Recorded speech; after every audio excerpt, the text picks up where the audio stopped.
lugay mo na rihakuan di sandakan nakakatun ako mga pa keke iban nakatun ako pala dato iban dia sandakan nalimot mo na uno inamin experience mo na ka mo riha sapa Hambog ka mga na-learn ko tuod, experience, nakawa ko din diya sa Sabah.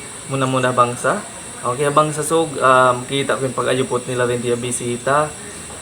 Biya nakato, bang biya din nila kita ihulmat, o nila kita piyasaran, pahambok-pahambok lokal, in paghulmat pahambok-pahambok. Intiyan ko yung tanan niya, timambok kita rin diya sa Sabah, sabab sinamon paghulmat, sabab sin kasila sa rin di kato, di nila kita pahapdiyon. Okay, inyat to sabab sin inbang sa tarin di naghambok, nagkakasila sa sila. Damikyan kita ko rin sa pag-adat. Dahil naman pahambok habata sa pamaas, pag-adat kita tarin di. So amoy ito malingkat ko dahon pahula, ipagsuy-suy, amon sabil hisuy-suy ang mga kabataan supaya ma-adapt dito, i-apply namon pag-adat tuod sin sabunal pag-adat sabab hindi malingkat. Hindi sa bading naman kataan bata-bata jumihara sila pa mga nakakulang, nakalalaas din kanila. So ito malingkat ipagbansag dahon pahula amoy.